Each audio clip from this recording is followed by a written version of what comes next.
جی السلام علیکم جی، عبید عرض کر رہا ہوں۔ اچھا، منگولیا میں جو شکاری ہیں، کسان ہیں، بھیڑ بکریاں بھی چراتے ہیں، جانور چراتے ہیں اور شکار بھی کرتے ہیں، گھوڑے رکھتے ہیں۔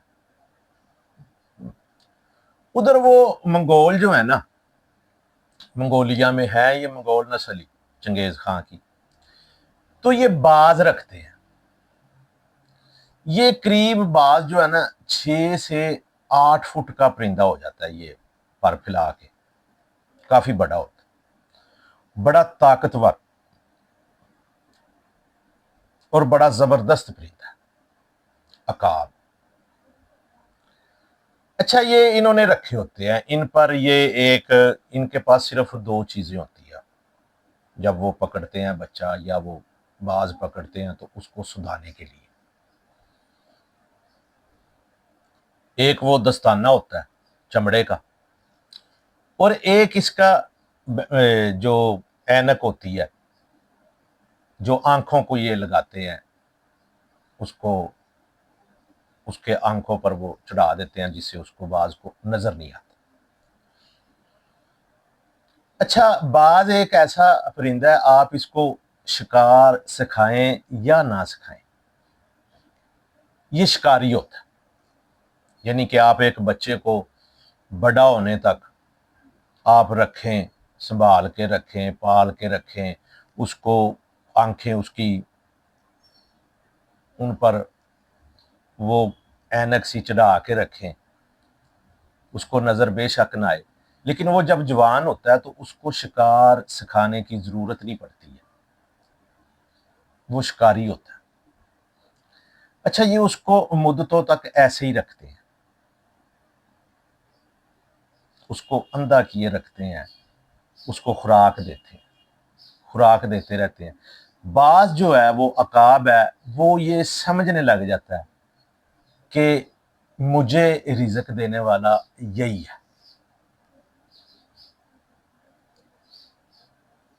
وہ جو کہتے ہیں نا کہ غلامی میں بدل جاتا ہے قوموں کا ضمیر، تو وہ مینٹلی وہ باز غلام ہو جاتا ہے۔ پھر جب اس کو وہ چھوڑتے ہیں، پٹی اس کی وہ آنکھوں سے ہٹاتے ہیں، اس کو شکار دکھاتے ہیں، تو وہ اس شکار کا شکار کر کے وہ اس مالک کو، اپنے کو، جس کو وہ اپنا مالک، رب یا یہ سمجھتا ہے کہ مجھے روٹی اس نے دینی ہے، وہ اس کو لا کے دے دیتا ہے۔ اچھا، یہ بڑی گہری سی بات ہے، وہ اس شکار کو کھاتا نہیں ہے، اس شکار کو وہ کھاتا نہیں ہے۔ زندگی آزادی سے وہ جی سکتا ہے نا جب وہ اس کو چھوڑتا ہے، لیکن وہ واپس آ جاتا ہے۔ اور پرندہ بھی کون سا ہے؟ عقاب۔ وہی شکار لا کے وہ اس کو دیتا ہے مالک کو، مالک اس کے ذریعے اپنی روزی روٹی کا بندوبست کرتا ہے، اور جو مالک کی روزی روٹی کا بندوبست کر رہا ہے وہ یہ سمجھتا ہے کہ یہ میری روزی ہے، اس نے مجھے دے۔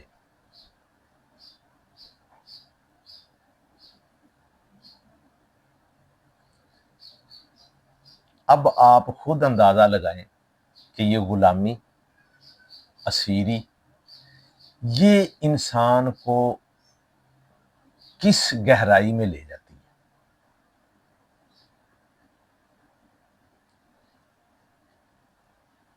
کہ کچھ لوگ، آپ ان کو کیسی بھی صفت کا کہہ لیں، پوری دنیا میں کچھ لوگ، معاشرے میں، قبیلے میں، خاندان میں، وہ آپ کے ذہن میں یہ ڈال دیتے ہیں، آپ کی تربیت اس طرح کرتے ہیں کہ آپ کی کمائی پر وہ خود پلتے ہیں، اور آپ سمجھتے ہیں کہ یہ ہمیں پال رہے ہیں۔ ایکچولی وہ پل رہے ہوتے ہیں آپ کی کمائی پر. ہو سکتا ہے کہ آج کا جو ہم سے اوپر اپر طبقہ ہے وہ محتاج ہمارا ہو، لیکن ہم ان کی محتاجی میں، منتوں میں، ترلیوں میں زندگی گزار رہے ہیں، ان کے آگے اپنی زندگی کی بھیک مانگ رہے ہیں. آپ یہ بھی دیکھیں کہ جو غلامی میں ہوتے ہیں ان کی تعداد کتنی ہے، اور جنہوں نے ان کو غلام بنایا ہوتا ہے ان کی تعداد کتنی. یہ جو امریکہ ہے یا ریڈ انڈین ہے یا یورپ میں غلامی کی بڑی بھونڈی وہ قسم پائی جاتی تھی، جب وہ ان کو پکڑ لیتے تھے رسیوں سے، سنگلوں سے باندھ کر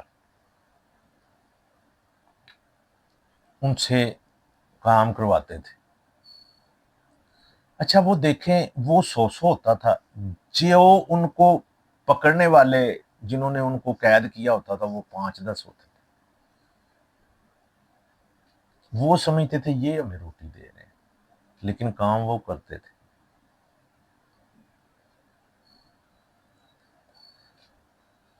انسان کی جب سوچ پر تالے لگا دیے جائیں،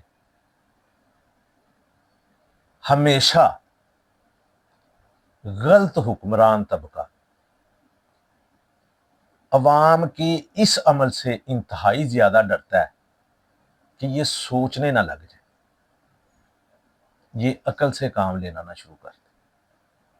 کیونکہ جب سوچیں گے نا تو پھر نتائج آپ کے سامنے آتے جائیں گے، آپ کو کچھ نہ کچھ محسوس ہوتا جائے گا. اسی لیے یہ پریشانیوں میں مبتلا کرتے ہیں، مسائل میں مبتلا کرتے ہیں عوام کو، کہ ان کو اتنا موقع نہ ملے کہ یہ کچھ سوچ سکے. ویسے اس پر کتنی بھی پابندی لگا دیں، سوچنا بہرحال چاہیے. جی السلام علیکم.